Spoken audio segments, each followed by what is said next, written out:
Hi, welcome to Walking Tonight. I'm joined by Genesis Sunfire, top breatharian. Toppist. And he's at the he's at the top of the no food chain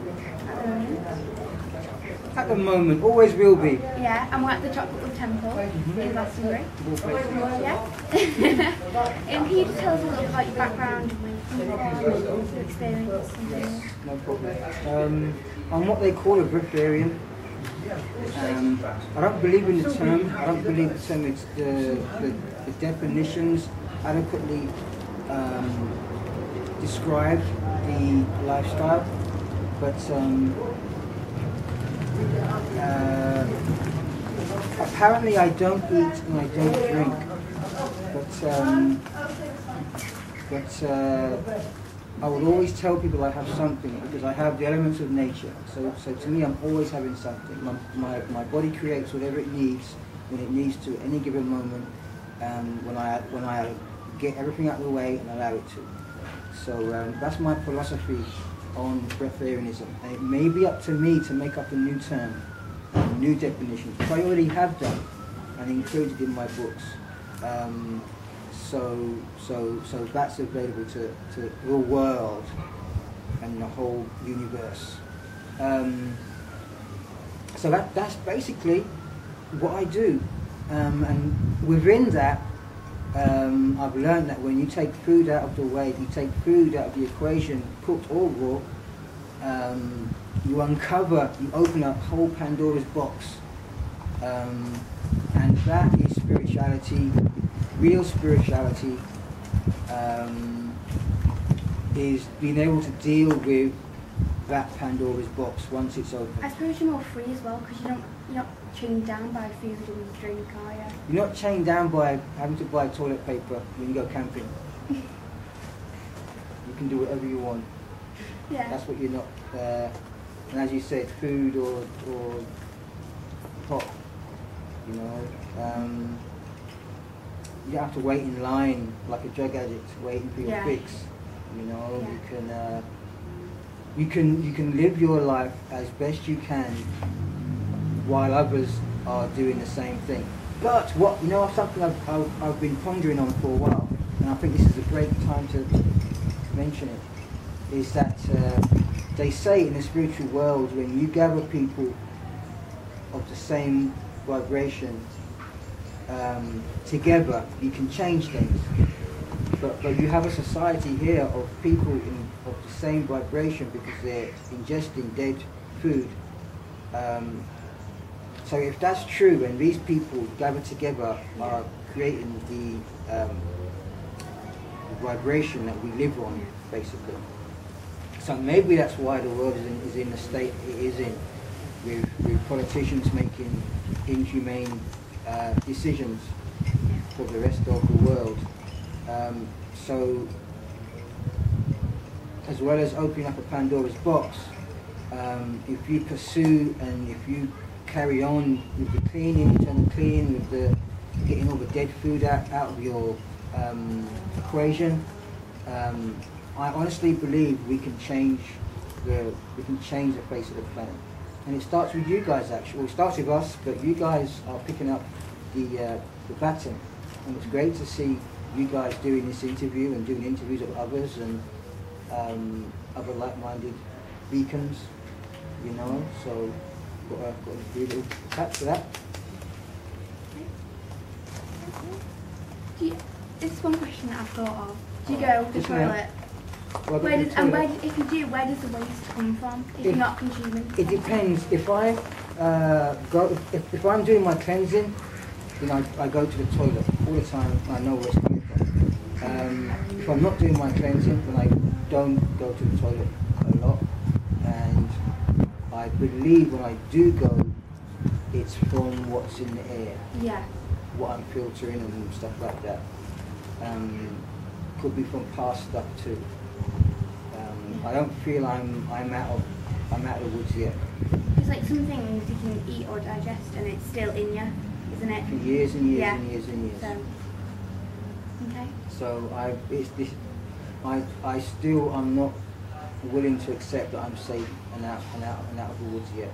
I still believe that, you know, I will probably never stop cleaning. Yeah. You know, I'm always out in the city. I'm always breathing in the smog with car fumes, people. But would you like to live somewhere else though? Glastonbury?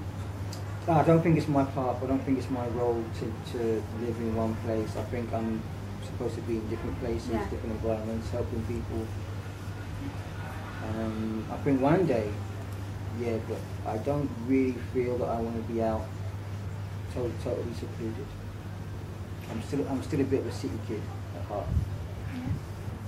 With iPhones and whatnot. Yeah. So, do you have a website? I have a website, but I hardly ever use it really. I'm not a website kind of guy. I just talk to people and then we set up workshops in the parks, or just, you know, simple stuff. I'm not. The universe, I don't think, wants me to be like a, you know, go around the world guru having websites and fancy stuff and fancy locations and posh venues. I've been doing this stuff in parks, doing cleansing in public toilets in parks and stuff. So it's pretty down to earth, nitty gritty. You know, we just get the job done type stuff, and I've really enjoyed it actually. I've really enjoyed it. Yeah, it's just been boot campish, you know. Just get in there and do it. Nothing but work, you know. Okay. Any other questions? No? You're talking to a very important man here. So before I go, you make sure all the questions are answered. Yeah. Yeah. Sure. You've asked a toilet question. What else is there? Any other? No. Okay. What about if children want to do it? Or if I had a child, would I have a breatharian child? That's a very good Interesting question. Yeah. All right. Then ask it then. What about children being breatharian? If you had a child, would they? Very good question. If I had a child, to be honest with you, I would have no problems. Obviously, from conception through from birth, breastfeeding and stuff like that, it would have to be totally natural. Yeah. Maybe we'd have to move out of society because you would get some aggravation. I'm sure if people ever found out. So I would want a totally peaceful transition. I think a lot of the mind stuff, in terms of moving away, would keep a lot of the mind stuff and energy away from the child and expectations and stuff like that. Yeah. So yeah, I would have no problems with that at all. If it was my child and it was from birth and it was from both trustworthy parents. As far as children transitioning to breatharianism or even raw, I feel that much care, as far as breatharianism goes, I won't even think about it. As far as going raw goes, I think it's an important choice that the parents have to make, and it depends on what that child has been through already, what that child's experienced, what they've done, how they react to situations, depends on the parents and how they react to situations. There's, to me, if it's done safely and correctly, there's no problem with it. With going raw anyway, I would kind of hesitate on the whole breatharian thing, and maybe leave it till later, a later evolution. But yeah, if I was going raw, I don't see a problem at all with children going raw. As long as it's done correctly and gradually, and because otherwise it can be quite dangerous, can't it? Otherwise it's starvation. Yeah. Period. Otherwise it's starvation. And if you look on the internet in terms of information, there is very little real credible information, so you have to be really careful where you get your information from. If you do it too fast, then it's just starvation. It can actually drive you crazy. I've seen people just go crazy just by trying to go raw, and by pushing it too hard, too fast. You know, so it has to be fun, it has to be gradual, and it has to be very, very simple. You have to know what you're doing 24/7. It's like it's almost like a drug addict getting off drugs. So you know, you have to be very mindful, very aware of what you're going through and where you're at. Do you have any like, I don't know, like kind of like plans for the future? As in, like, do you want to be doing tours, doing like talks, and do you want to be doing that sort of thing in the future? I don't think it's my role 100%. I think I'm more of the. I think other people are doing that. To be honest with you, I think other people are doing that. I think I don't think it's my role to be popular like that. I love getting out there. And I love talking about my experience to people that are genuinely open and ready for it. I love helping people to a certain degree.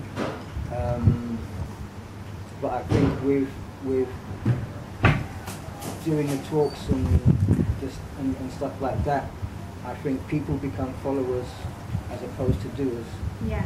So I think I am more comfortable with a little bit of a distance and being an example, like having videos on YouTube or you know, things like that, and doing things my way. And that's kind of one of the reasons why my work isn't popular, because it represents work. And I suppose people, you just switch off and you know, that's not possible. Do you know what I mean? They do that, but that's good because that means they're not ready. Yeah. So that's taking them out of the game, and I don't have to worry about them doing stupid things. And maybe sometime in the future they might be ready for it, and then they might open up to the possibilities. Exactly. And then you can say a seed's been planted. Yeah.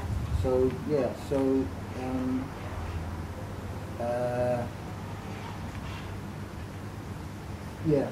that's pretty much where I am at. But you could also say I'm still struggling with the whole leadership role. But honestly, I don't feel that that's 100% my role. I know I'm a leader of myself, and I've been a great leader of myself.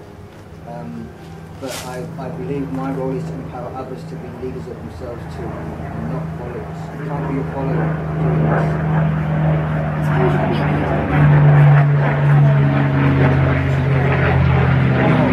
This lifestyle, it's either one or the other. If you're a follower, you're not going to make it.